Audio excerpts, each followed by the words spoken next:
Okay, perfect. So I'm KB with the Nerdigo. Oh my gosh, what an incredible documentary. I mean, truly, it is so eye-opening and also kind of harrowing in a lot of ways because it's almost like the position that we are currently in. My goodness. So talk a little bit about the process of crafting this. Like how long did it take to bring to life? And, why is now the perfect time considering this kind of digital space and AI age that we're living in? So I started making the film about a year ago, last January, and this film is very much a response to this moment. And one of the major themes that we tackle in the film is this kind of concept of super intelligence and this idea that machines can think and that they're going to like what grow legs and crawl out of the silicon confinements and take over our, this fantasy narrative of this AI doom, or the opposite of that, which is actually just the alternative side of the same coin, which is AI is going to save us. It's going to solve nuclear fusion and cure cancer. And, we should just, go, go, go. And both of these ideas are problematic because, as we see happening even now, they lead to um, this kind of moment where we don't regulate the technology and we imagine that these people should just keep building what they're building because, if they don't, we're all, it's crazy. So that's sort of the project of the film. And I initially reached out to, I was just kind of find interesting people who've written interesting papers and just email them.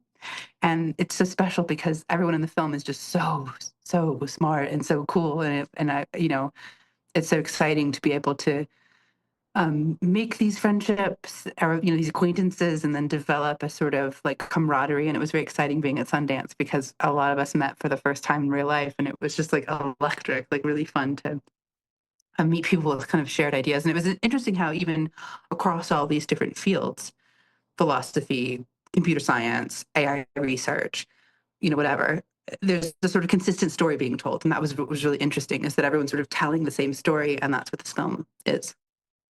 What I really appreciate too, and thank you for saying that, because I was going to ask how you selected all of these kind of diverse individuals to have their kind of shared perspective, but also their expertise highlighted.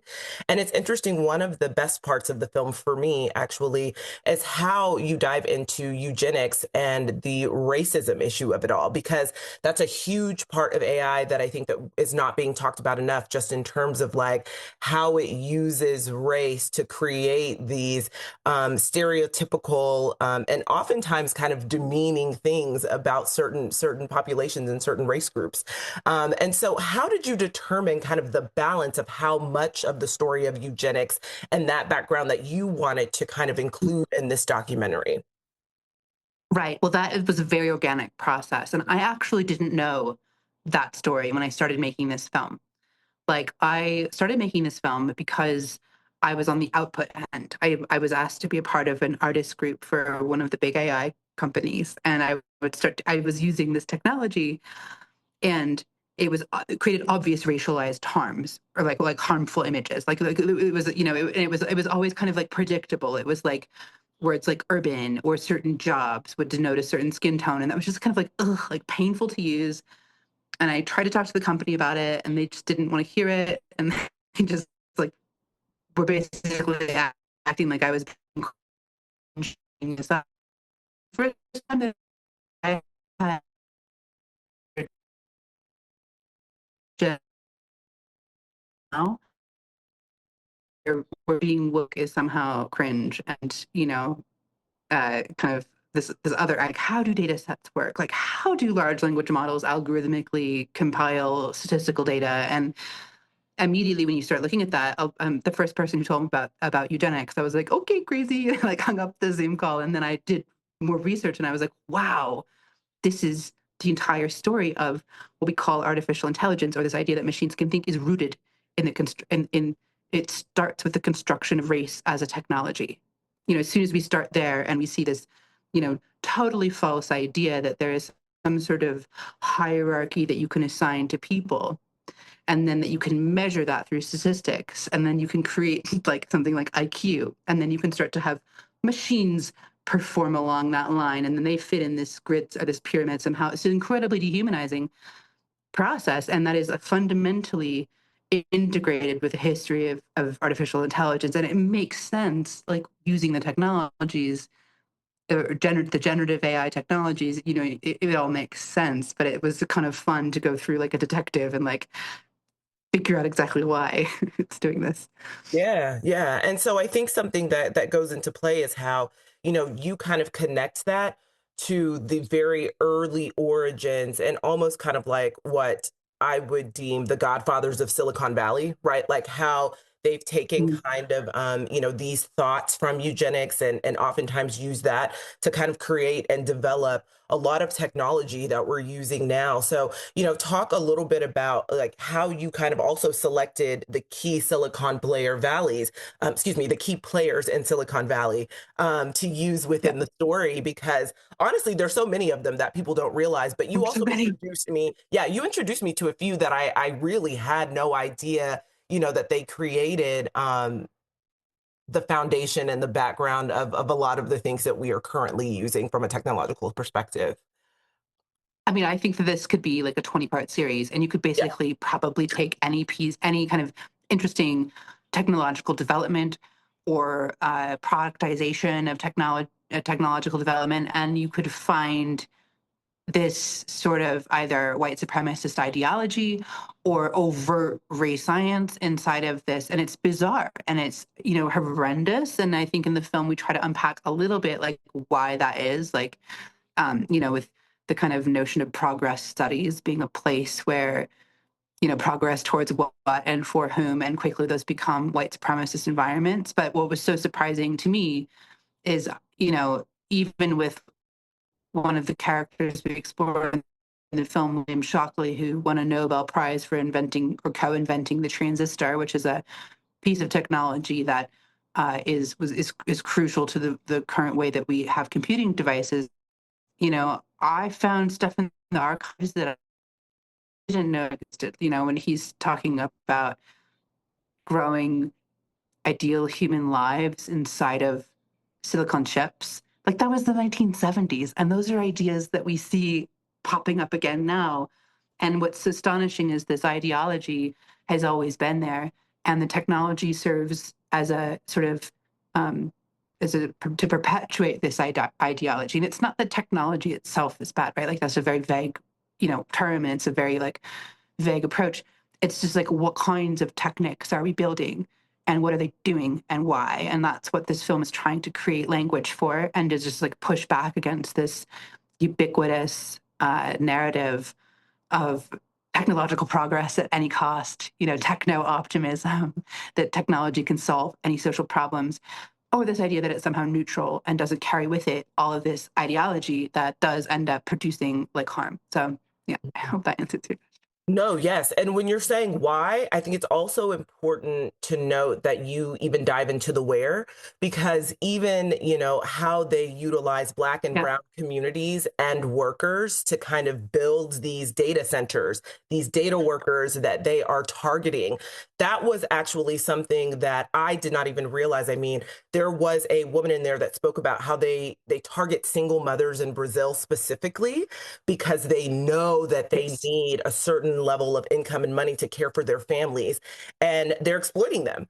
And so like how, recently there's been a lot of conversation about how, most of these large data centers from some of the biggest companies that we know are being put, strategically in Black and Brown communities, which is causing a lot of harm from a health perspective in said communities. And so, like that too, I think is something that this documentary is really answering as well, that a lot of people may or may not know, just in terms of, obviously like the background. You said, this is the 1970s when you were talking about William Shockley and him kind of being the father of Silicon Valley for that particular reason. It's also how, everything is tied to race over time. But even if, they say, oh my gosh, we've stopped in this one capacity, but you're still utilizing Black and Brown communities to do the work when it comes to putting together these data centers, and when it comes to getting these workers and targeting them based on socioeconomic status.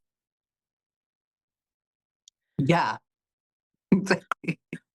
I know. It was like, I mean, truly, I had, kind of messaged someone and said, "Oh my gosh, I'm watching this incredible documentary that just dives into all of the things that I think are not being said about AI currently."